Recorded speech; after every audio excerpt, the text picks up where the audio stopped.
This playthrough is rated M for mature.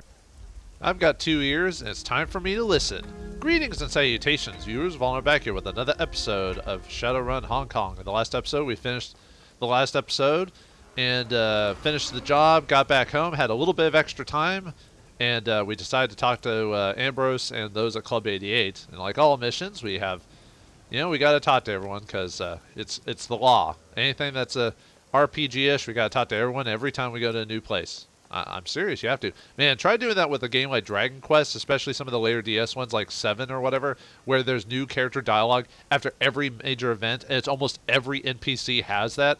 I don't think I could ever record a game and do all the NPC dialogue for something like that. I would just have to say, hey, go look at these people and see what they say, and a lot of it isn't even that interesting, but luckily in this case it's a little bit more toned down. But anyway, let's talk to everyone, see if anyone has anything to say. I think some people don't have... I think a few characters have something to say in a couple of your companions, but not as much as before. It does eventually peter out, by the way. Leaning against the weapons table, Shin rests one hand atop a glass-covered case. Inside the case is a thin Chinese sword, a huan, with an ornate grip and blade etchings. A small label on the side of the case reads, "For White Ming." "Oh there, Wiggles. Come to find a blade, or maybe some ginseng and peony root?" "How'd you know my name? I never told you." "You think all I do is sit on this boat and wait for you to show up?" "Yes, because you're a computer program in an RPG NPC. "Come on, you're kindly Ching's pet Shadowrunner. Your name's all over hell." Shin grins, gesturing at you. "You stand out, man. That's a good thing. It means you're becoming somebody, not staying one of the forgettables."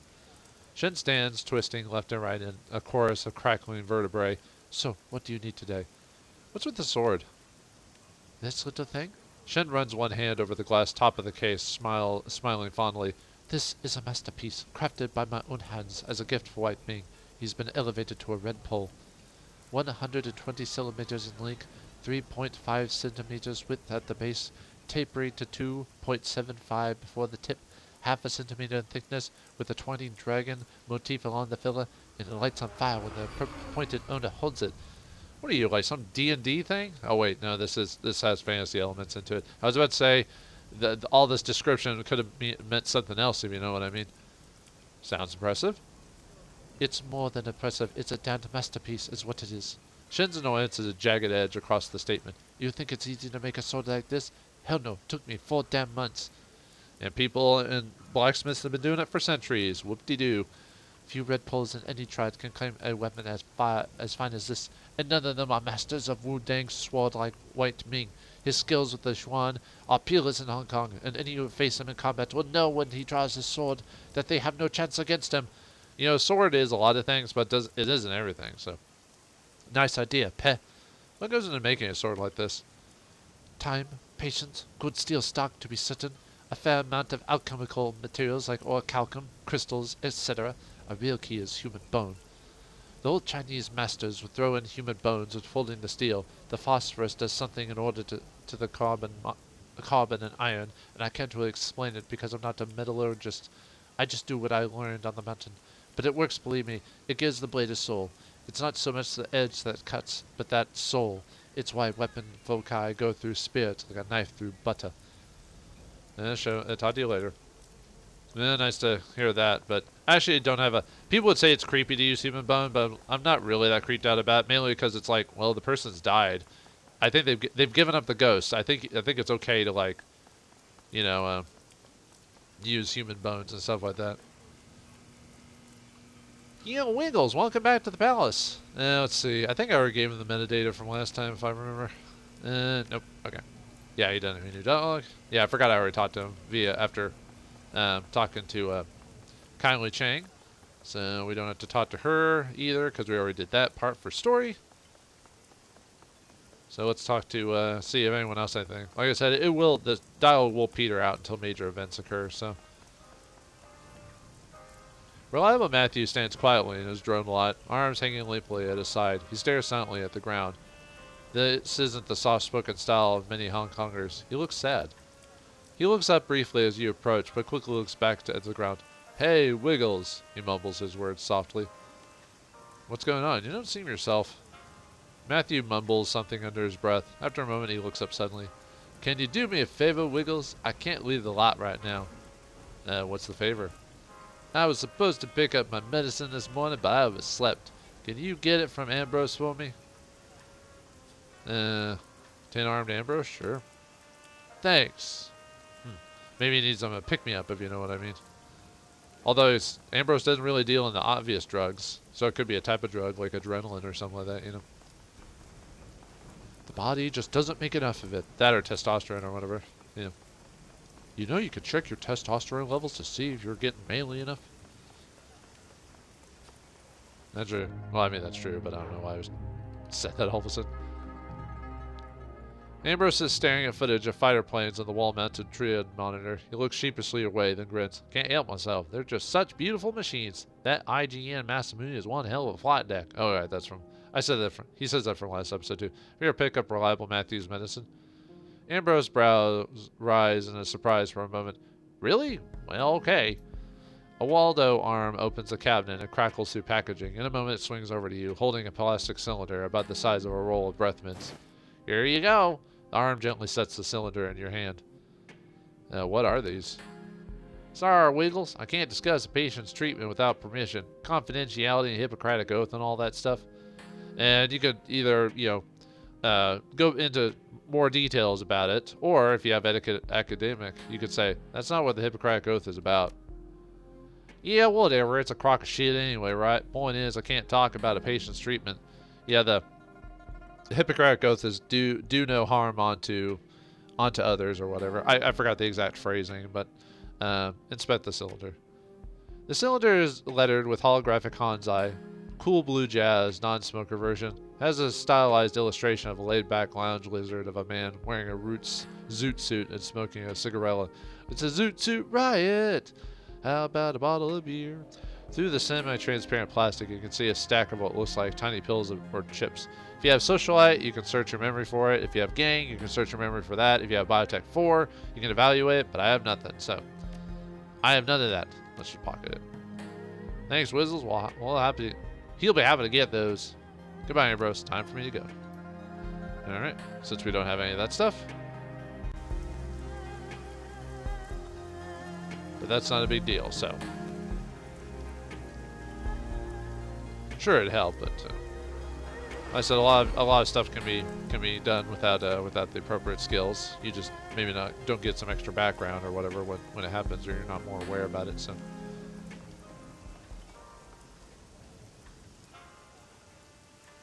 Matthew is looking at the ground. He glances up briefly as he approaches. Oh, hi, Wiggles. Did you get my medicine? Yes, I did. Really? That's great. Give it to me. What is this stuff? It's my medicine. Makes me feel better. He waves weakly at the drone a lot. It makes all this okay. Yeah, give it to me. Alright, here you go. Yeah, we could charge him. I think he gives you like 100 new yen or something like that, but I'm not gonna. Matthew hastily takes the cylinder from you. His hand shakes as he dispenses a single chip from it. He pulls back his hair and slots the chip into a hidden data jack. He stands stock still, eyes closed. His eyelids flutter. A ripple moves through his body. His eyes snap open. He flashes you a vacant grin. Hey, beautiful. Boy, am I glad to be back. The day was a little dreary there for a while, but now I'm back and I'm in fighting shape. He pulls a fresh cigarette from his pocket and twists off the auto lighter tip with gusto. It ignites with a faint crackle. Time to push some tin. You just slide a synthetic personality. No sirree, beautiful. This puppy's authentic. Genuine authentic. Authentically awesome. Whew, wow. Smell that fresh air. Feel that victory. He cracks his knuckles loudly. Some lucky soul is going to get a great deal on a drone today, Wiggles. All thanks to you. Let's talk about your authentically awesome BTL personality. Matthew shuffles uncomfortably. Can't talk now, beautiful. Gotta make sales. I feel too good to slow down. Catch me later, why don't you? If you say so. Alright, well. Well, Matthew flashes a winning smile as you approach. Well, that's a close one, Wiggles. Thanks to you, we're back in business. And just for you, I've got a red-hot deal on solar charges just in time for the sun. He stares up blissfully at the cloudy gray sky. Goodbye, Matthew. Seems like he's having his own set of troubles. Well, anyway, let's keep going. See if the Go players have anything to say. Well, look who's back. Why don't you go egg a car or something to leave us alone? I, for one, enjoy Wiggles' visits. A hint of a smile touches Lau's lips as Jin grumbles to himself. How could we help you? Sorry to interrupt. I was just wondering if you've all still having the same dream. This again? Don't you have anything better to do? Yes, we're all still having the dreams. Lau's voice is calm but troubled. However, they've gotten a hell of a lot worse. Jin shifts uncomfortably. Look, let's not go into detail. But this information could help others. If I'll tell you, will you go away? Sure. He nods approvingly, then glances at Lau and Shiu before continuing. Our dreams have become unpleasant, so to say. Darker, violent. He runs his hands along this tightly cropped beard. Not all that healthy, if you ask me, especially for men of our age. We come out of them in a daze sometimes. Feels like we've been punched in the senses and the imagery. And you see him shiver as he thinks about it. Well, I said no details, so no details. That about sum it up, Shiu, Master Lau. I have nothing more to add. Shiu? Shiu's eyes bore into you. No, nothing. No, nothing. So, is everything alright, Shiu? You've been staring at me for a while. Shiu continues to stare at you, his face pale. He opens his mouth, closes it. He seems to be struggling to find words. What's wrong with you, Shiu? You better not be having a stroke. We're in the middle of a game. If Shiu had heard Jin, he doesn't show it. He looks at you and his eyes widen. You need to go faster. His voice is urgent, pleading. The shadow that follows you are getting closer. Excuse us, Wiggles. Our friend is tired. Lau clasps a hand on Shiu's shoulder, who doesn't seem to notice. These dreams have taken a toll out of us. Please come back some other time. Actually, I think I might have done this one already, and I just was, I just did take care. Okay, I think I did do that, so it's a repeat. Sorry about that. Sometimes I forget minor details when going along, so. Alright, let's see if, Crafty has anything to say right now?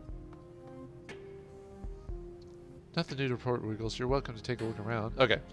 Usually she has stuff to say. It's better to talk to her every quest anyway, just in case. But usually she won't have anything to say unless a major event happens.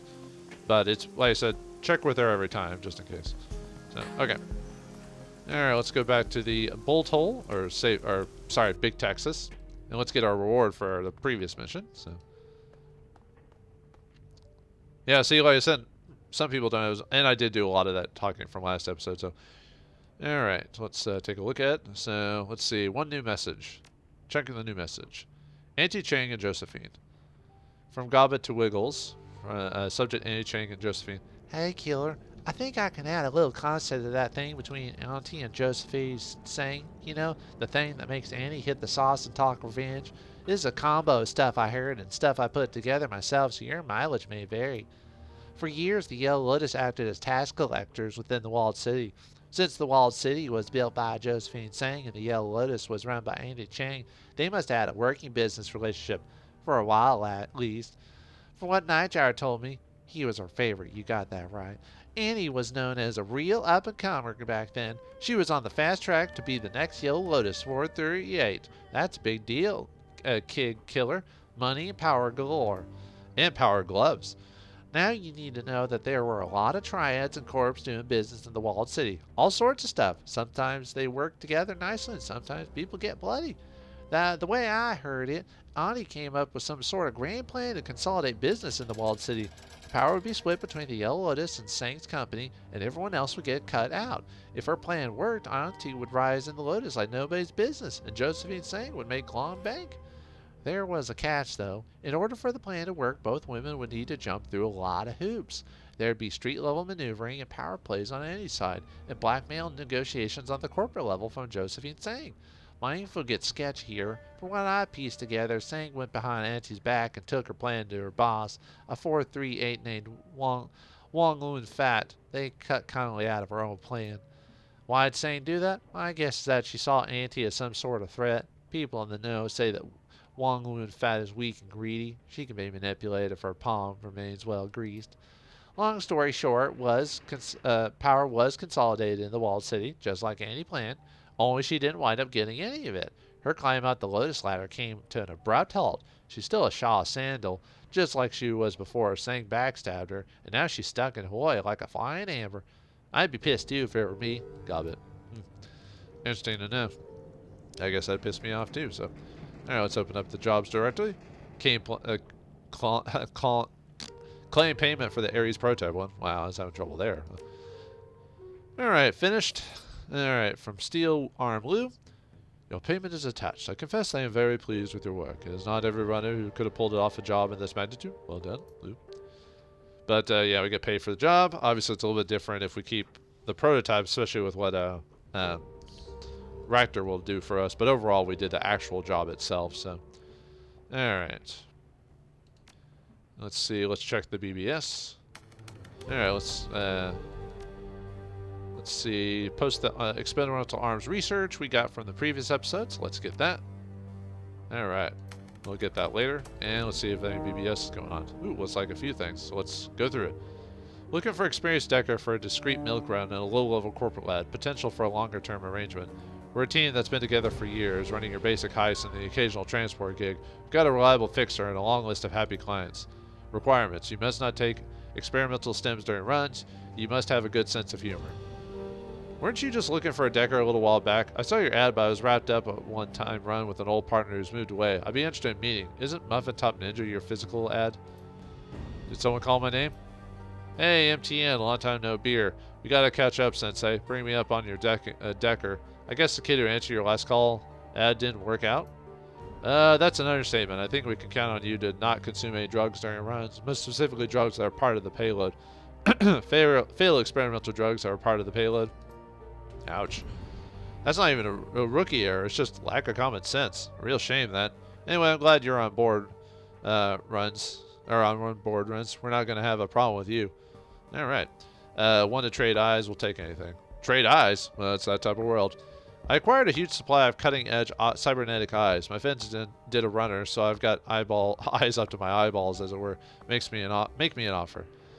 They've got the whole 9 yards, 2010 vision, camera, low light, thermographic modes, one size fits all. Sold in pairs only, box set. Colors, brown, blue, violet, hazel, green flecked with gold, chrome, and you've got to install them yourself. Trade your Ranger arm, SM3, comes with a matching briefcase. Deal, message me. Can I swap you my old cyber eyes for a new set?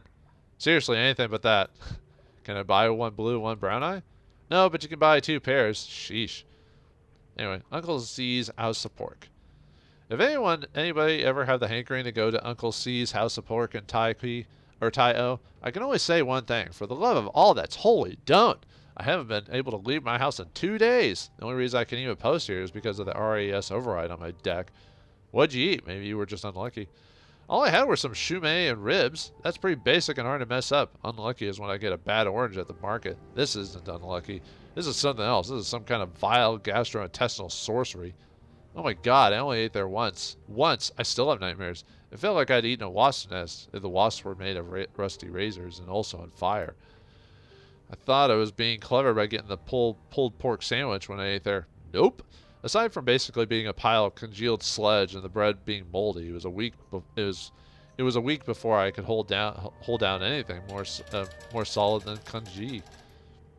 What are you all, a bunch of children? Yeah, the kitchen is dirty, but I've eaten there dozens of times, and not even once have I gotten sick. Grow up and learn to eat adult food. Wait a second, aren't you the person who's raving about the food cart in the corner of Kimberly and Observatory? You told me to get the yuzu glazed horse tripe? Yeah, how'd you like it? Pretty good, huh? If by good you mean the consistency of tar and old tires, yes, the tripe must have been a week or more old, and I'm pretty sure it smelled rot once the initial citrus blast wore off. Take note, this user's advice on food is not to be trusted. Oh god, reading that actually got me to push past the RAS override. Now my deck is covered in vomit. Thanks, guys. I mean it. Nothing I love more than me. It's sick and disgusting. Walled City embezzlement history. I'm uploading another Walled City report. This one old, from just after they built it. I ended up digging into the history of the place. It's just archival plain text. Oh, that was from Isabel, by the way, so sorry if I didn't read it in her voice, but Consolidated Press, Hong Kong desk. Sang Mechanical Services, Sang, was again accused in a joint lawsuit headed by Wujing Inc. of embezzling hundreds of millions of yuan during the construction of the Walled City low-income housing project. The plaintiffs filed an official complaint on Monday, stating that construction contractors had been heavily pressured by Sang to use cheap construction techniques, while kickbacks, grafts, and missed routine of funds caused several hundred million yuan to vanish. Sang's legal team strenuously objected to the accusations, citing lack of proof and the corporation's own damaged fortunes. Legal team spokesman Li Qishan had this to say: "The Walled City contract was a disaster for many clients. The project was sabotaged at every turn by union activists and compelling corporations, TMS struggling heroically to complete the project despite this interference. These parties have now added insult to injury by fabricating charges on malfeasance based on the very obstacles which they themselves created. It has truly become the theater of the absurd. Is it true? According to Consolidated Press financial analyst Gertrude Schoen, it seems unlikely. Sang was struggling financially since the Walled City project. Sang stock, ticker symbol TMQ, Hong Kong and Tokyo exchanges, is trading at around 40% of its peak, which it reached just after receiving the Walled City contract 4 years ago. Although investigators have indicated that there is evidence of possible misconduct, no appropriated funds have been found, and CEO Josephine Sang recently sold her Victoria Peak estate, citing financial difficulties. If TMS or the Sang family have been benefited from stolen Walled City funds, they're not showing it. Ms. Sang cannot be reached for comment. I always thought that Sang rocketed to success on the back of the Walled City. They sure trumpet that in the PR. Yep, it's a brilliant piece of historical revisionism. The Walled City was a huge loss to face at the time, but somehow they've rebranded the whole fiasco over the last couple of decades. Maybe their unbidding made them seem like a real sucker and brought in the contracts. Isabel, I find the fact that you posted a financial article to be charming. White Prism, did you just hit on ISO? Amanita's gonna skin you. No, that's just WP. He's incapable of flirting. Would you date a woman named Amanita and then try to charm someone else on the BBS? WP is an aggro mentat with a poor social filter. You two must have an interesting relationship. Let's just say we radically complement each other. Anyway, work operative. Access in BBS archives. Please wait. See attached image dated to late 2050. The human in the middle is Simon Zhao, a mercenary fixer in Macau. Whatever. He's a known quantity. I'm interested in how the elf on his left. Anybody recognize this guy? Your person of interest is Roald Hon, aka Whipsaw. He's not a merc. He's a corpo turned runner turned corpo. He's now a counter disruption advisor currently under contract to TransUnion. Zauer is just a broker, but I'm wondering what Whipsaw is doing with the third guy, the troll Icebreaker. Icebreaker? He doesn't look like a Decker. Icebreaker is as big as an icebreaker, the ship. He supposedly ran a paramilitary crew for a while. I've heard of this guy. He vanished 6 years ago. His whole team went completely dark. They were called the Fleet. Word is that they hit a big score and retired. Yo guys, I've got metadata that Icebreaker's crew got wiped out, only 2 survivors, and you won't find them. Tin Helmet, I'm tired of your weird-ass rumors. Tin Helmet may be correct. One Fleet associate, Ustrada, posted on the BBS 6 times over the next year. Another Bailey song was collected by Bounty Hunter. See attached image. Thanks, White Prism. That's fucking awesome. You all really needed a picture of a woman shot in the face and slumped over a toilet. This isn't a gore board. Sorry if you got Asperger's or something. And Kowloon car bomb. Accessing BBS archive. Please wait. Car bombing at Kowloon City today, near Salisbury and Nathan. Triad hit. Extremists? The Triads don't usually use car bombs, and terrorists want a substantial blast to kick fragments. This one had a small explosion and burned like an oil well. Viola! HKPD report appended. 1 fatality. The driver, guy named Ripshot. Burnt almost beyond identification. That's Ambrose, by the way. Ripshot, he's a rigger. He rolls for the Fleet. He's got a long enemy list. No crazy taste. I don't know why people keep associating the Fleet and this Ripshot guy. The Fleet's rigger is a Shenzhen guy called Chainlink. Yeah, Ripshot has a lot of enemies, but he's a cow foe croc shaman over in Kwantung, and he's not dead. Several people had operated Hong Kong under the name Ripshot in the last year. None of them are linked to the Fleet, but that crew is known to spread misinformation about their composition, so who knows. I see the body identification was made from limb DNA, a skull fragment, and the footage from a nearby CCTV camera. White Prism, Amanita, are you going to go conspiracy theory on us again? No more posts. Alright. Yeah, sometimes you'll get information about characters you've talked to over the course. I don't know if they unlock based on you talking to them in the first place, or is that just a coincidence? But anyway, let's see how Raptor's doing after doing his whole mission and everything like that. Oh, my friend, you've done an admirable job. An admirable job indeed. I have already incorporated the technology that you recovered, my stolen tech, into a new chassis that I'm fabricating for Cochet. Now, you move quick. Yes, well, he tips his cigarette. A cone of burning embers tumbles to the ground. I've been waiting for this for a long time. The next time we take to the field, you can expect to find Cochet's combat effectiveness considerably improved. He has become truly deathless, just as his namesake was in the legends. When he takes damage, he will mend himself before your eyes. That sounds incredible. Can't wait to see it in action. Nor can I, my friend. He turns back to the whirring machines that fills his shop, watching their progress with hunger in his eyes. Nor can I. Alright, see if he has anything else to say. Raptor's shop is curiously silent. As you step down onto the grated metal floor, the sound of your own footsteps reverberate through the echoed chambers of the converted engine room. Welcome back, my friend. He leans against his desk. Is there something else I can do for you? Any thoughts about the last run? A most wonderful outing. Excellent. I have my research back, my prototype returned, and all thanks to you. Oh, I suppose I could complain of Taylor and Hardingham's absence. I would have greatly enjoyed commanding Cochet to feed them their own entrails, but this is a small matter. I have my own research, and I'll catch up with them soon enough. Your choice to give away the laser prototype that we discovered confuses me, though. Why did you bother? Why didn't we didn't owe that other team anything. We were there first, and we were the ones who found the device. He weighs away the thought. But it doesn't matter. A small thing, my friend. A trifle. The laser is nothing compared to my research. I am in your debt. Even though, isn't he the one who said maybe we should work with them during the mission? Anywho. Quiet night in the shop, huh? Yes, a quiet night. He takes a drag on a cigarette. The one best suited for contemplation, planning, and visions of the future. Care to pick up where we last left off? His smile widens, light gleams off of strong, sharp teeth, lending him a predatory appearance. If you like, I must confess, I've rather enjoyed our talks. It is good to have a sounding board to bounce ideas off of. Funny, I thought that we were friends. We are. Please forgive my choice of words or offending you. It was not intentional. I am by nature a solitary creature. I must confess that I sometimes forget how to interact with others. Oh boy. I relate so much to Raptor when in that case. I just really don't like dealing with people in general. Cochet scuttles forward, mechanical pedipalps weaving. Its motions are as alien and charged with menace as they've ever been. Raptor glances at the machine and takes a step back. He returns his attention to you with a smile. But enough of this maudlin talk. You had questions for me. Go ahead and ask them. Phrase. Please, I'll answer whatever I can. You said that you sometimes forget how to interact with other people? An idiosyncrasy of mine, I suppose. When I got lost in my own head, relating to others becoming difficult. He smiles up apologetically. It's nothing personal, just like work that I occasionally struggle to hide. I know the feeling. Sometimes I feel like a visitor from another planet, like I barely remember how to talk. And that is a feeling, yes. You summed it up quite nicely. The last time we talked, you hinted at Cochet being special in some way. I want to hear the full story. Yes, I had figured that you might. Tell me, have you noticed anything unusual about Cochet in the time that we've worked together? It feels like he acts without you ordering him, too. Like he's semi-autonomous, maybe. He nods, his lips pursed. Yes, a good observation. Cochet has been described as semi-autonomous, though for a different reason than you might think. I'm waiting. The drone lowers itself, its killing legs splayed. Raptor looks to the drone, his head cocked, then he returns his gaze to you.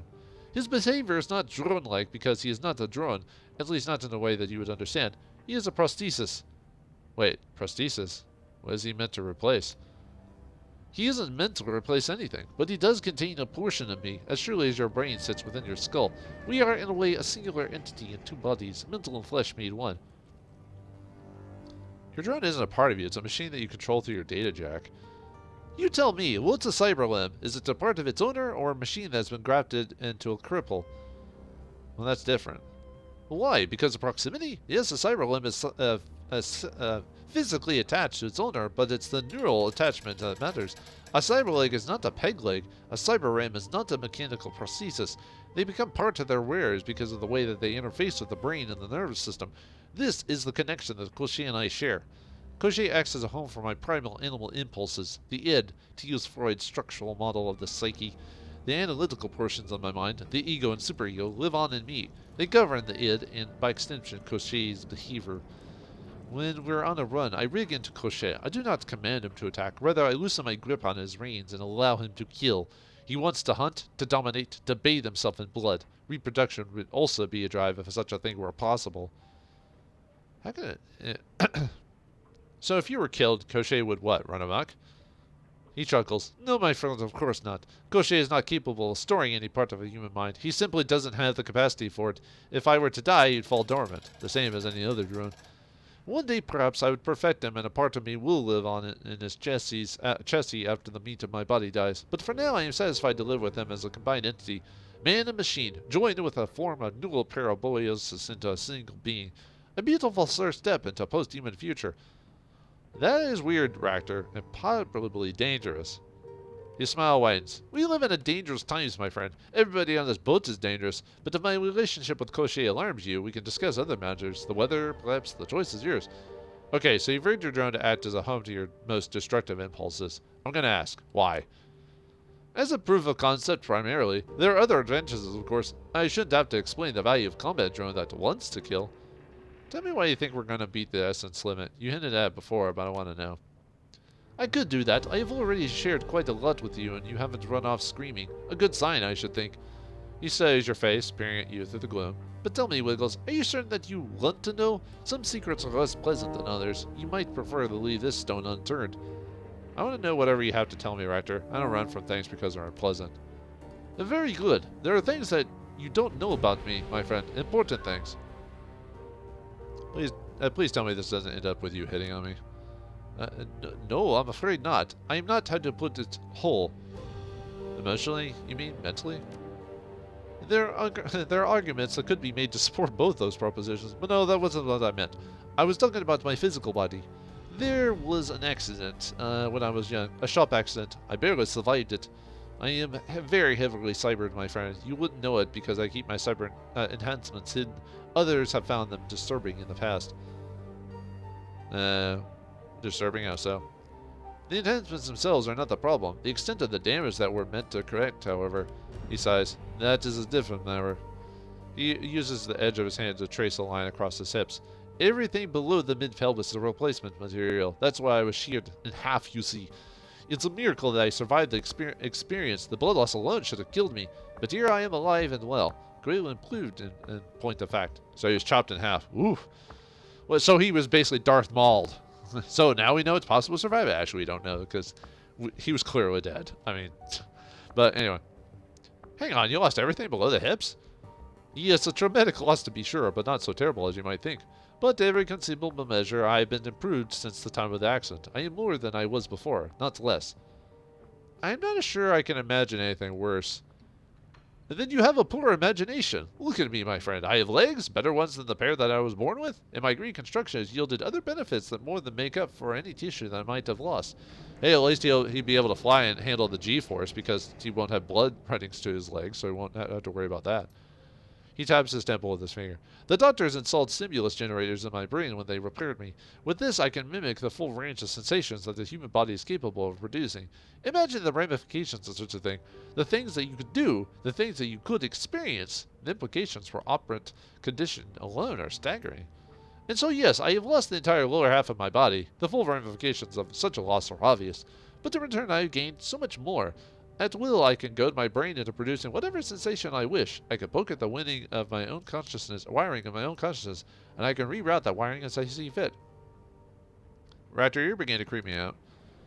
I am what I am, my friend, and that's all my own. No, sorry. I cannot change what happened to me or what I have become since the accident. All I can do now is hide it from you, as I can from the rest of the world. Can our friendship not wither such a revelation? Would you prefer that I continue to keep you in the dark?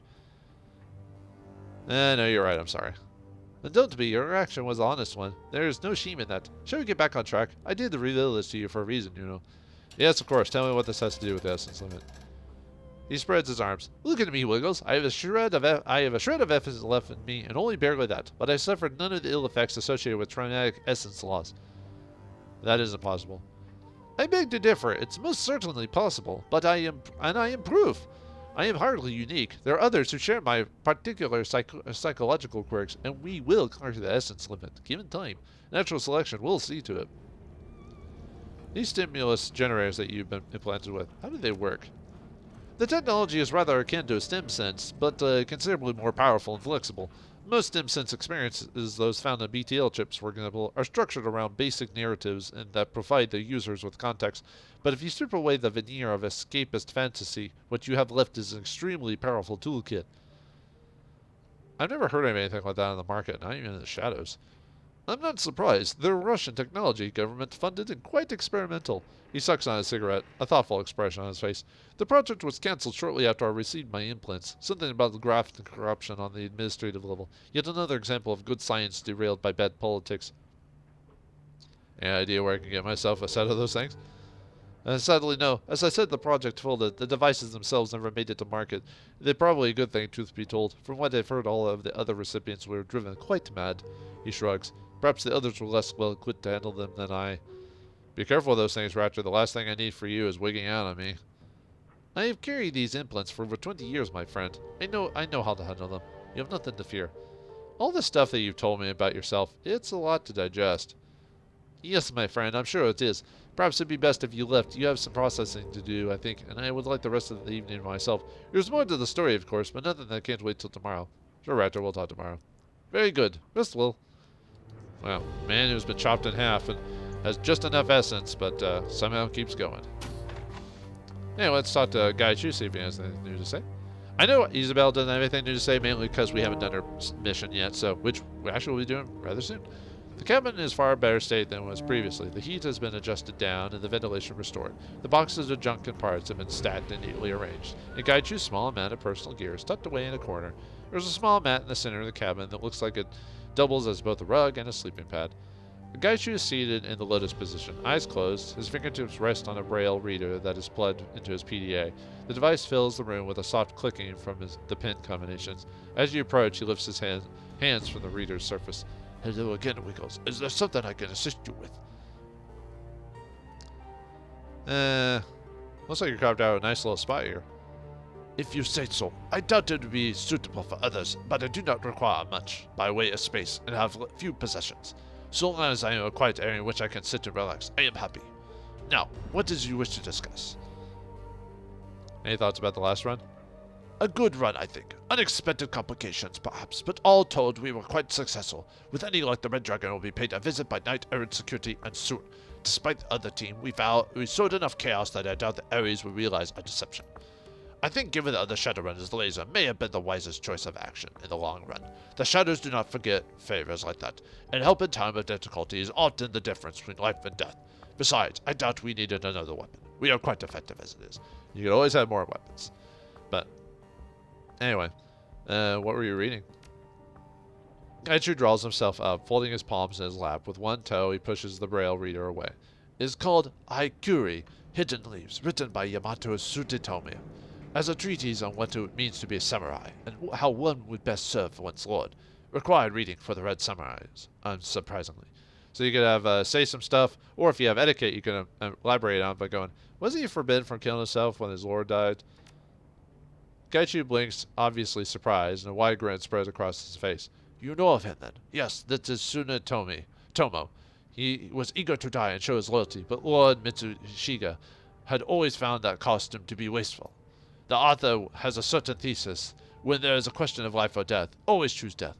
Throw oneself into the fray with no resignations, and act on instinct alone. My current state of affairs speak the truth of this, obviously, more robustly than any of the lessons in the dojo. What's the that sounds a little crazy, honestly. So it seems to be most in Japan as well. Most are unprepared to live by the code of Bushido. Like any special forces unit, the Red Samurai elite, those that cannot meet the stringent requirements are not looked down upon. They are simply not exceptional. I don't think you have to choose death to be exceptional. Of course not, but in the center of what the Red Samurai, but it is the center of what the Red Samurai are. Other elite units live by their own codes. For us, it is the code of Bushido, and Bushido demands that we make that choice. Tsunotomo believed that to truly embody the virtues of a samurai, adherents should be mindful of their path at all times. Never stop training. Always question how one's actions reflect their lord. Above all, be prepared to do your duty instinctively at any time, no matter what the cost. You can say some stuff, or if you're academic, you can say, if I recall correctly, the author was a bureaucrat who never fought anyone. Gaichu's lip curls into a slight scowl, but he nods in agreement. That's true. Tsunotomo never fought anyone, and some have criticized him for trying to speak of being a warrior without ever lifting a sword. But I believe that he has many things of value to say. He cared a great deal about the deeper meaning of being a samurai. If lived experience is the only path to truth, then all the philosophers are fools. Sounds a bit like an armchair general to me. The generations of Japanese soldiers who have read and found enlightenment in its writings would disagree, myself included. Would you criticize a teacher for teaching and not doing? It is the same in this case. I cannot devalue his words simply because he lived in a time of peace. What would he say about your refusal to kill yourself? I suspect that he would not approve of my decision. For him, a commandment to take one's own life was sacrosanct. But he was also had a strong belief in lords treating their retainers justly, and with kindness. In practice, this was not always the case. I want to know more what it's like to be a ghoul. Gaiju cocks his head at you, his milky eyes narrowing mirthfully. Prepared for the eventuality of killing me and collecting the bounty? Make sure you leave my face intact. I would prefer to be a well-preserved trophy. Don't worry, I'll have it stuffed and mounted on my wall. Gaiju bares his teeth in a rictus grin. You can hear a faint chuckle rumble in the back of his throat. Now that would be an illustrious end to my career. A severed head decorating a leaking wreck of a boat, home to extremely private individuals who will never show me off.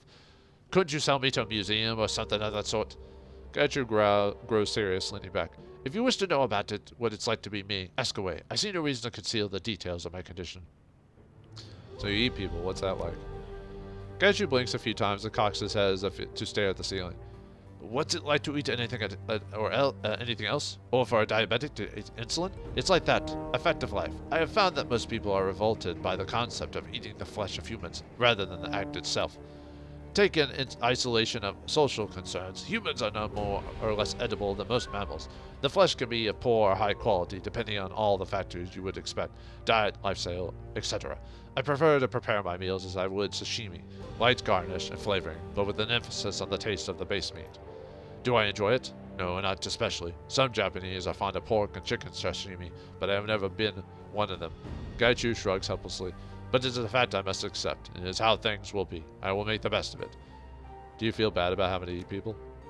No, but I was never a vegetarian, so why should I? Gaiju seems puzzled by the question, as if he's missing nuances or something. It does not matter where the meat comes from. Someone who died in a car accident is just as viable as someone I kill. I admit I have eaten people that I have killed, but that was of necessity. I was going to kill them anyway. Why let their bodies go to waste? And that's an interesting thing when you look at it like that. Most schools smell like rotting meat. Why don't you? Diet and cleanliness. Most schools eat rotting flesh and do not bathe. I eat flesh meat and bathe regularly. Are you mortal? Considering this, Gaiju leans over onto one elbow. I have no idea. I do not believe there have been any organized studies of ghoul longevity. Most strains of the human metahuman vampiric virus impart a semblance of extended life, but I do not believe that the Krager strain is one. Somehow I think it is more likely that I will die in combat than of old age, no matter how long I live. Well, you don't look tremendously healthy. Are you referring to these? Gaiju gestures to some of the discolorations and nodules around his neck and scalp. They look gruesome, but they seem to be as much part of the ghoul physiology as horns and dermal deposits are for trolls. What's the deal with your teeth? What deal are you referring to? Do you follow them down into those points? No, they are actually new teeth created by the infection. I suppose there's a natural advantage to have teeth better suited for carnivorous pursuits. It's not about something else. As you wish, what is on your mind? We were talking about your father bailing you out of jail. Ah, yes, I do recall you asking about that. Gaichu's reticence is palpable in the long silence that follows. He does not continue. Is something the matter? No, Gaichu purses his lips and sighs heavily. No, everything is fine. I will tell you what you wish to know. I simply have not spoken to my family in a long time. Sounds like you might have not gotten along. Not when I was younger, no. But we came to an understanding, eventually. It simply took some time to get there. Longer than he would have liked, I suspect. Yasujiro gave me an ultimatum after my run-in with Shiwa's security. He told me that he had cut a backroom deal with a rival Shiwa's to keep me out of prison. The charges would be suspended if I finished high school and studied at Kyoto University with the intent of joining Renraku. If I did not, Shiwa's would take me into custody and I would spend time in prison. What did that cost him? I have no idea. He refused to reveal what he had been forced to do in exchange, but I cannot imagine it was cheap. Insider information, perhaps. A deliberately botched contract. Yosujiro was a manager in the Water and Powers Division, so the deal would have been lucrative but not secret. I had always taken my family for granted. Raised in a Renraku family, going to Renraku schools, I always had a sense of place, of belonging where I was. The thought of all that vanishing, I simply could not imagine it. Suddenly the reality of my actions became clear. Gaichu runs his fingers over his bald scalp, smiling distantly. From then on, I tried to be the son he wanted, and he seemed glad of it. We grew much closer over the next few years. He took time off to visit me when I was living in Kyoto. Why would that be unusual? He was a very busy man. In those days, a lot of responsibility and very little time for himself. I was impressed that he could carve off as much time as he did just to go camping with his son. Camping doesn't seem like a very Japanese pastime. It is more popular than you would think. There is less open physical space in Japan than North American nations, but most of Japan is still under development. Oh yeah, like I'm trying to think, like 70% of Japan or something crazy like that is like mountains and stuff like that. It's like most Japanese towns and whatever are built around the island, basically, for all intents and purposes. I mean, there's still like countryside and stuff like that, but you know, it's more popular than you think. The steep mountains and valleys make construction outside of the flatlands prohibitively expensive, and the area around Kyoto is protected from development. That's why a lot of Japanese buildings, if you go to Japan, are built like a lot of buildings or a lot of apartments are really small, and their buildings are built on top of each other, like apartments, which is quite common because they only have so much space. That's why some businesses will have like a building will have like 10 businesses in them, stuff like that. So when it's usually like one business or something like that. We made several trips to the area between Kyoto and Nara, around the village of Ide. We camped in the mountains above it. We would hunt wild deer and boar there, using my family's antique arquebus. That's a strange choice of weapon. It is a choice of expediency. It is nearly impossible for a private citizen to own a firearm in Japan, which is why many so often read of Yakuza attacks involving swords or cleavers. Yeah, I think it's because of one thing is I think it's because of what happened during World War II. Japan couldn't have an outstanding army anymore. And I think that was one thing of it, but they couldn't have like guns. You can get guns in Japan, but it's harder to do. And there's a bit of the law is very strict if you're caught with a gun or have a gun, and you're not regulated to have it. So yeah, being attacked with knives and stuff is more common. Same with in Britain, only cops can carry firearms and stuff like that. I don't know if they changed that, but that's how it still is. So it is a choice of as the Tanegashima that my family owns is from the 18th century. It is exempt from ordinary regulations. Gaichu chuckled softly to himself. Perhaps ironically, hunting with my father is how I learned to prepare raw meat. Strange to think that such activities served as training for my current state of affairs. So what's the process? How do you prepare it? Soak the meat in brined water, simmer it at a low heat for several hours, let it cool, and repeat the process over several days. It cannot get too hot, or I am unable to eat it. This process brings out the collagen in the meat. Why couldn't you just like puree it and drink it? When it is done, I spice it with the ginger and sansho pepper. Again, not too much. Mundane food is anathema to me. Sighing happily, Gaichu stares off into the distance. When he looks back, he smiles broadly at you. Those were good days. I am sorry I cannot go back to those times. When one joins the Red Samurai, one must give up all attachments of one's previous life. The company, the code, and the unit become the entirety of your world. That's an incredible amount of focus. It is. That is why the selection process is so rigorous and so many fail. There is no shame in failing. Simply being allowed to participate in the test is a mark of excellence. Applicants must be human, Japanese, and utterly devoted to Raku. Your unit becomes your family, and your commander is your father, mother, and your teammates your siblings. Red Samurai are not allowed to reveal identities and position to anyone outside the Special Operations Group. If we wanted friends outside the unit, we could not have them. So how'd you end up joining the Raku military? A fair question, given my youthful indiscretions. Gaichu leans back, his blind eyes turned towards the ceiling. Are you familiar with the Kompetai? If you don't have academic, you can't answer that, but since I do, it says, aren't they the Japanese political police? Yes, much like the commissars of the Soviet Union, they are responsible for enforcing political and social orthodoxy. Not only concerned with the army, the Kompetai also enforce certain laws with regards to the general populace. Seems like a useful thing to have to ensure national pride. That is exactly what the Emperor told the nation when they were reactivated in 2036. He said, in certain times, in an era of great change, we must remember what it is to be Japanese. In practice, they are usually pretty petty thugs. When I was enrolled at the Kyoto University, I studied global security and political science. It is the major generally used as a gateway to private security postings with both government and corporate militaries. I knew I wanted to fight. I was a young man and my blood was always up. One of the requirements was that students join the youth brigade Kompetai. Whatever, sorry if I'm mispronouncing stuff like this, I'm not Japanese and all that fun stuff. The Youth Brigade is a bit like the ROTC in North America, the Young Falcons in the Sioux Nation, or the District Officer program in the Republic of Korea. Members learn to be soldiers without actually joining an army. They provide community service and promote civic pride. Performance and prestige in the Kenpatai used to dictate later jobs opportunities, a bit like a good internship. Did you enjoy it? Not at first, later become pleasant. Power is a heady thing, perhaps for a youth who has few superiors to answer to. We developed a sense of superiority over others and began to abuse our power. I believe that may have been part of the point. Surely they wanted you to use your power responsibly. Quite the opposite. They wanted to engender those feelings of superiority and encourage the Youth Brigade to see themselves as above the common citizens. The state is above the individual, and as instruments of the state, we were taught that we were as well. We did as we were taught. Such is the way of authority on the young. Gaichu shrugs indifferently. What kind of things did you do? The details do not matter over much. Forcing our way into homes under false pretenses to intimidate families, we encouraged children to inform on their parents and accepted bribes to look the other way, if we were in the mood, or had other people arrested for such bribery, if we were not. Petty behavior, but such things were encouraged. When I was nearing graduation, I was approached by a recruiter with Renraku Security. She told me I came from a good family and I could have a promising career with the company. She offered a fast track my application towards a potential Red Samurai position, 3 years with the Renraku military as a junior officer, and guaranteed replacement in a Red Samurai training billet of my choosing.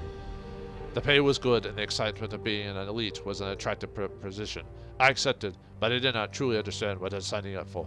As I told you before, they forced you to give up everything except the company and the unit. That was made clear to me, but I didn't truly understand it. Did you regret your decision? On the whole, no. I did not know who I would have been, but had I not joined. Perhaps there are things that I miss, but regret is perpetual. One is always tempted to ask, what if? But that is a trap. Gaichu wraps 2 knuckles on his breastplate. That is who I am. The armor was my protection, and my identity. The training was extremely difficult, both mentally and physically. I knew that I would be isolated from my old life, but I did not anticipate the full extent of that isolation. All Red Samurai recruits report to a facility called the Forge in Chiba. You are assigned a unit, you and 4 other recruits, and for the next 2 years, the Forge will be a home in prison. Shaking his head wistfully, Gaichu snorts. It seems ridiculous. In retrospect, we are all so young. None of us had any idea that we were doing, except trying to become the best soldiers in the world. And yet those strangers became my new family in the absence of my old. Tell me about the memories of your unit. Gaichu wrinkles his nose as if smelling something foul. That chapter of my life is over and done with, and they are no longer part of my world. Why would you care about any of that? I mean, if they're still hunting you, I need to know about them. He stares at you for a long, silent moment. Finally, he grunts. Very well, that is a fair point. Gaichu extended his hands, picking something out from beneath one claw. He continues to look at his hands while he speaks. When I was younger, I would have more readily cut off my fingers than tell you what you ask. You must understand that secrecy is absolute among the Red Samurai. Your identity becomes secret, erased from any database that might connect you to the Red Samurai. You use only your code name when in the field, and your given name is known only to your commanders and your unit. Even other Red Samurai units have no idea who you really are. Finally looking up from his hands, Gaichu leans back against the boxes. Contact with the outside world is cut off completely. Even once training is over, your communications are restricted. Maintaining relationships outside of those you work with is frowned upon. That sounds horribly isolating. By design it is. It forces recruits to bond with the unit and transfer every emotion they have for their old friends and family to the unit that they must work with. If there is a tighter bond amongst any other Special Unit Forces unit, I would be surprised. Red Samurai units are always 5 members, one of whom is a spellcaster. During training, each member takes turns being commander. The most competent is given the billet permanently upon graduation. Why did they sign up more seasoned commander? The way I have heard it, they worried that it would lead the commander to thinking of the unit as an asset to be used rather than a family to protect. That they would see themselves as above the team. I have no idea if that is true or not, but that is what I have heard. Ashida was our commander. He came from a rich family in Saitama, the kind of family where he was given every advantage possible, with expectations that he would keep the family name prestigious. He was older than the rest of us, as he already spent 6 years in the army, a very severe man, rarely given to humor. Takigawa was usually the second in command. As our designated marksman, he tended to have a better tactical view of how an operation should be run, simply because he needed to study the terrain more. He loved to get us laughing. Without him, I think we would have gone crazy in the first few months. Our mage's name was Sasaki. She had been in training as a Miko, an apprentice priestess. When her magic began to manifest, she was in the unit for the challenge and for the money. Her family had always been poor, and they had always told her she would never amount to anything. I think she had joined the Red Samurai just to prove to them that she could do anything she wanted. Sounds like she may have been overcompensating. If she was, it was for the good of the team. I have never met anyone so focused on their goals or so certain they would achieve them. She was a remarkable woman. Our heavy gunner's name was Amori. He kept the team honest with itself. He never had a disparaging word for anyone, but would not hesitate to call someone out on their behavior. Sasaki loved that about him. Really, she loved all of him. The two were discreet, but discretion only goes so far for such a small team. Still, we respected their privacy where possible. That seems like a recipe for a disaster. Under ordinary circumstances, it could have, but Red Samurai units commanders are given incredible leeway with what to allow and forbid. The belief is that the unit should fail or succeed as a whole. That to that end, whatever works is the guiding principle. Amori and Sasaki would have been miserable if we kept them apart, and it would have hurt the team. Lastly, there was me. I was the close quarters and breaching expert, the first man in the door when we had to clear a room. I was the perfectionist on the team. Amori could get us to do anything, but I was the one who made this certain. We did it well, with style. Well, how do you mean? If a thing is worth doing, it's worth doing well. If that thing is also your duty, it's worth doing perfectly. Many times we would perform a drill or exercise well enough, but that was not good enough. If I had to trust my life to it, that was why we became one of the best teams in the organization's history. That's a thing to be proud of. Of course it is. Do you think I did not know that? Gaiju sighs heavily. I apologize. It's just that those feelings are still raw sometimes. Even if I were to be cured, I would never go back. They have been disgraced, and I have done unforgivable things. I have been cast out for good. Are you sure? Maybe it's not as final as you think. Gaiju closes his eyes and sighing through his nose. When they ambushed me in Fukuoka, it was fight or die. I killed 2 of them before I escaped. I will not be returning to that unit, no matter what. He opens his eyes after a moment, shoulders slumping. It's not an easy memory to grapple with. Why not now? I need to process the emotions. It was nearly a year ago, but I still feel as raw as if it were yesterday. I am tired. Come back later and we can talk more. Had to kill his own party members. I wonder which ones they were. But anyway, yeah, so. Sucks to be a ghoul samurai. Japanese ghoul samurai. Anyway, let's get some rest really quick. Get that out of the way. Yeah, rest every time the game tells you to. A stabbing pain in your stomach jolts you awake. Your entire abdomen is cramping up. You roll on your cot, willing the shooting pains that radiate from your stomach to go away. Your mouth is bone dry and your tongue is swollen. It feels thick and articulate, like a useless slab of meat. A quick glance at your PDA tells you at 4 a.m. Outside your cabin, the rest of Hawaii sleeps. All that you remember of the dream that you awoke from is a horrible, unfilling yearning and a need to get where you were going first. Others were behind you. You could feel the heat of their breath on your neck. If you were to beat them to your destination, you could slam the door in their faces, keep them out and away from what was yours. But if they ever took you, you would feel that terrible longing forever. As you grasp at your last fleeting memories of the dream, a wave of exhaustion washes over you. Feels like you've been drugged. You collapse back into your cot and into a black, dreamless sleep. When you open your eyes again, the sun filters in under your door. It's morning. All right. There will be a point to that. Yes, sir. But not now. You enter to find Wu stalking the floor silently, one hand held rigidly near his hip, the other flexing and unflexing again and again. Wu notices you, he nods once and goes back to his caged panther routine. What do you think about the last run? Wasn't there. You kept me on the bench. Anyway, enough about that. Anything else? You gonna wear a hole in the floor that way? Wu keeps pacing. Need something? Yeah, a drink. Looks like you'd use one too. I hear Club 88 has 2 for 1s between 4 and 6 o'clock, but you'll have to drink them both. I don't put drugs or alcohol into my body. What an amazing specimen you are. So pure, so manly. Drop it. We both know what can happen when I drink. I don't need my judgment impaired like that anymore. Been thinking about Josephine saying what she did to our family, what she did to Carter. His pace increases a bit and his tusk jet forward slightly. Josephine saying. Goddamn Josephine saying. Don't fixate on her, Wu. Try not to lecture me, Pykel, and this hasn't been fixated. I'm focused. You heard kindly, Chain. The woman is ruthless, and we have our own evidence of that, don't we? She hurt us. She hurt me. Now the old Duncan is coming out to play. Wu's eyes smolder. Here's what we do. We walk into Sang's headquarters and ask for the boss. When she comes down, we grab her, take her somewhere quiet, and ask her why she had Carter and those runners killed. Find out what happened to Raymond, whether he's alive or dead. What happens next is up to her. I think the direct method will result in a quick death. They'll never see it coming. That's why the plan's so beautiful. This is the way it's to go. My way. My way, Duncan? Yeah, my way. There's not one way this is gonna go. He catches himself. Understanding appears in his eyes. Ah, crap. That's what Ray used to say. Raymond Black, our benevolent dictator. No questioning his rules. No falling short on his expectations. It was his way or the wrong way. Or you get the full-on Raymond treatment. I didn't care to be on the receiving end of that. And I was more than once, that's for sure. You remember what happened a few years ago after we moved out of the squad and into his house? The thing with Double Tray and Lockjaw when he accused us of relapsing back in our old ways? Man, that was when Ray's authority finally got tested. His raspy baritone is tinged with satisfaction when I finally stood up to him. Yeah, the way he handled that was part of the reason I eventually left. He just wouldn't listen. I thought that might have been part of it, but to be fair, I wasn't listening either. That was our pattern, wasn't it? I wouldn't listen. He wouldn't listen. Then we butted heads, rinse and repeat once every few weeks. He smiles, but it's filled with regret. But that time was the worst. His face sells an expression of resignation. Okay, Mr. Boulder Shoulder, we don't need to do things my way. No need for us to butt heads.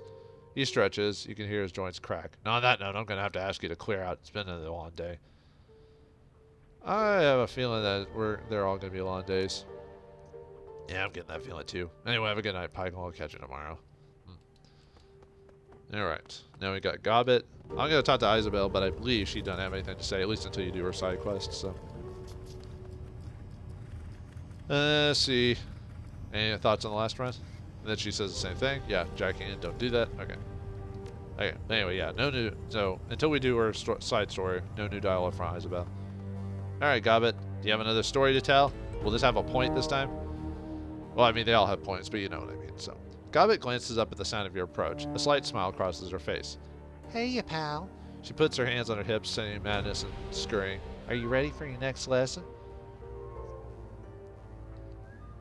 Absolutely. No offense, but your last lesson was kind of terrible. Yeah, well, I never claimed to be the teacher of the year. I make mistakes same as anyone else does. But if you're looking for a moral, I can promise you that this story has one. In fact, I'm going to put it up right front where you can see it. So, do you want the lesson or not? If you don't, just say so. I've got better things to do than try to teach you if you don't want to learn. Alright, I'm listening. Okay, this lesson is about people like Annie Chang and why we need them. There won't be a Q&A session out of this story, but I want you to listen up. It's important. I'm all ears. Alright, so here's the upfront lesson. Fixers are important. You can't just go to Johnson yourself and get a job. I mean, you can, but you shouldn't. It's a bad idea all around. If you can find your own work, why even bother with a fixture? You're giving someone a cut of your profits for no reason. She shakes her head. No, killer, not for no reason. Any Chang and people like her serve a purpose. You get a job from her, and you can trust that she's vetted the client. That's important. It protects the whole team. Except someone else could do that for you. I mean, the point still stands. If you're good at vetting people, then you know you don't need that for that middleman. But whatever. I like the answer for this one. To be honest, I wasn't paying attention. Anyway, she takes a breath. Lets out slowly. You remember the lesson from last time? The one about Sue and the shiny object? How could I forget? Well, after the run was over, we went back to the sinking ship for some R&R. Sue had told us that the client would be sending a boat to collect the shiny object in the morning. All that we had to do was keep things safe until the handoff. We were in a celebratory mood. We killed an evil wizard and stolen a priceless artifact. A good night's work by anyone's standards. Hanu and Egret got good and drunk in record time. Sue went back to his cabin with the shiny object to, I don't know, stare at it for a while or something. I retired to my cabin and crashed out. It'd been a long night. I remember waking up to sounds. Yelling maybe? I was groggy and they were far away. I couldn't quite make them out. The clock said 4:30 a.m. People were always partying on the raft, playing loud music, shooting off fireworks, that kind of thing. So a lot of noises early in the morning weren't unusual, but something felt off somehow. I used to get that every now and again in the Barrens. I learned to listen to it. She nods. Yeah, it's a lot like a panic attack, really. That flew by certainty that something is wrong. So I got up to investigate. If something was wrong, I wanted to know if it wasn't. I figured that I might as well get in on the party. I stepped into the hallway and my foot slipped. I came down hard, landed on my ass, and found myself sitting in a pool of blood. Well, that's not good. She shakes her head, grimacing. No, it's pretty bad. So it was pretty obvious that by this point that something had gone terribly wrong. My first thought was that the shiny object might have, I don't know, leashed something. After that, what I saw it do in that warehouse, it wouldn't have been a surprise. I shook that off pretty quick though. I knew what this was. Our client was paying us. He had hired us to steal the thing, and rather than paying us for the job, he'd sent another team to take it away.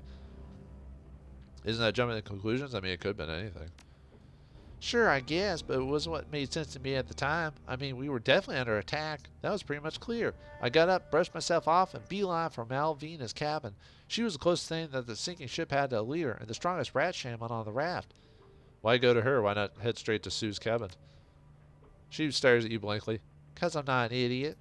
Sorry, that wasn't aimed at you, but think about it for a second. If there was a retrieval team coming for the shiny object and they were strong enough to handle Sue while he was holding it, what chance would I have of stopping them? I figured that it was time to bring out the big guns. Malvina was the one I could get them from. Oh, I passed some pretty bad stuff on my way down to Malvina's cabin. It was old man she wants Vault all over again. The torn bodies, the blood-streaked floors. I saw people who'd been cut apart with machetes, scorch marks on the container walls. She bites her lip, grimacing at the unpleasant memories stowing in her head. Deep down in the pit of my gut, I can feel the thrumming vibration of the shiny object. That heartbeat feeling that I had in the warehouse, it was back and stronger than ever. Whatever that rock was, it was awake. That'd be my cue to bail out. I wouldn't have wanted anything to do with that thing. I didn't either, believe me. But whatever was happening on board, it was killing people and messy at that. I didn't want to risk getting cut down on my way to the life raft. Besides, Sue was my friend and the leader of my team. I thought that I had a chance to help him, so I took it. I sprinted down the last stretch of corridor to Malvina's cabin. I can't tell you what a relief it was to put my shoulders into the door to feel it pop open and to go tumbling into that room. And then somebody smashed a gun in my face. It was Cadmus, my friend. He jammed the muzzle of his super wallhawk into my cheek so hard it hurt, and then grabbed me by my belt with his other hand. I wasn't going anywhere. Just over his shoulder, I saw Malvina. She didn't look amused. Some friends. Yeah, well, they were under a lot of stress at the time, and I had just crashed through the door with a charging rhinoceros. She smiles weakly. Adrenaline and abject terror can make a girl do some stupid things, I tell you what. The smile on her face dies. She looks away. Anyway, it wasn't an attack. There were no hostile invaders on the sinking ship, and our client had nothing to do with what was really going on. Turns out there was no client. Sue had lied to me because he wanted the shiny object for himself.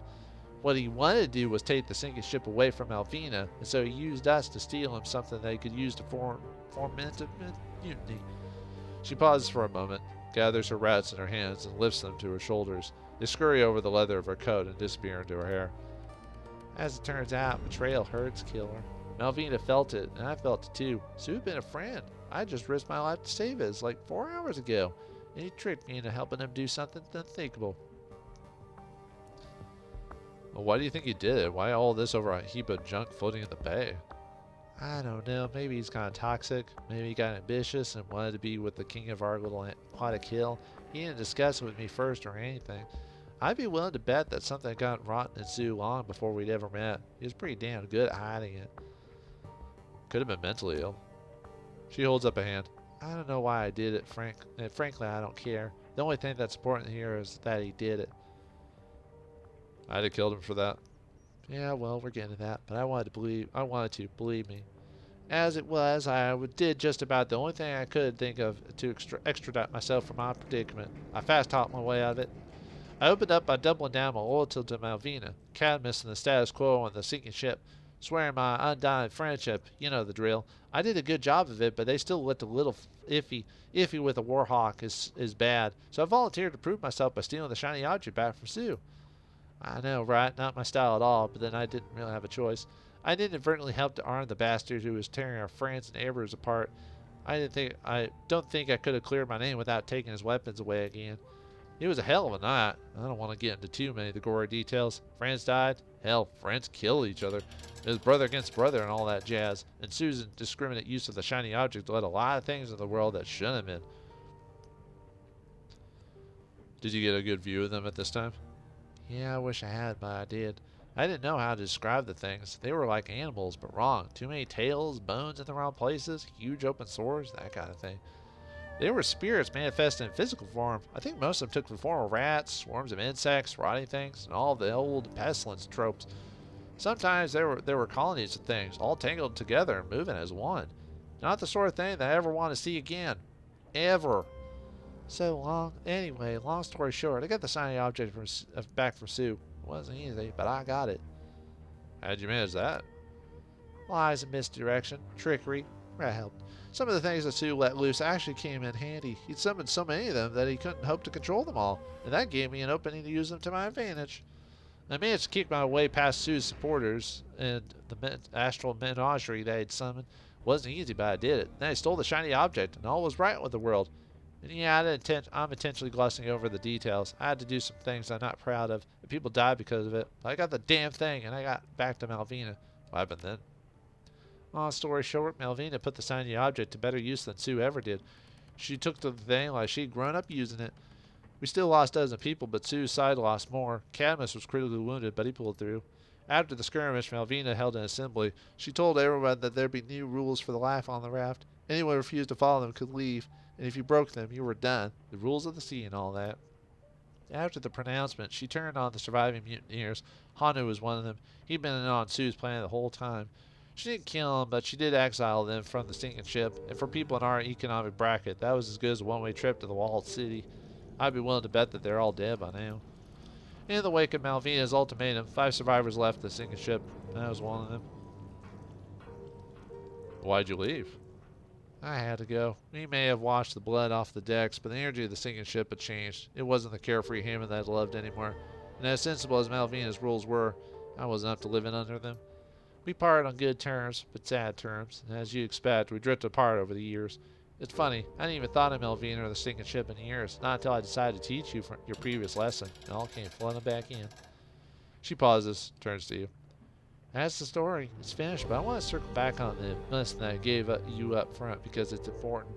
We need Anna Chang to bring us work. That's obvious. We also need her to keep us honest, to be sure that we, on the team, are playing straight with one another. Anna Chang's reputation rides on the legitimacy of the jobs that she brings us, and that, more than anything, is why we need her. If we didn't have Anna Chang or someone like her, we'd eventually tear ourselves apart. Happened on the sinking ship, could happen again in Hawaii. So again, that's the lesson. If you've got follow-up questions, go ahead and ask them. Any thoughts on the last run? You didn't bring me on our last run, so no, I don't have much to say. She shrugs. Nice to have a night off, I guess. What did Malvina do with the shiny object? Well, first she used to get rid of the things that Sue let loose. Then she put it away for safekeeping. It's probably still there in the sinking ship, ensconced in some shrine or something or other, held under lock and key.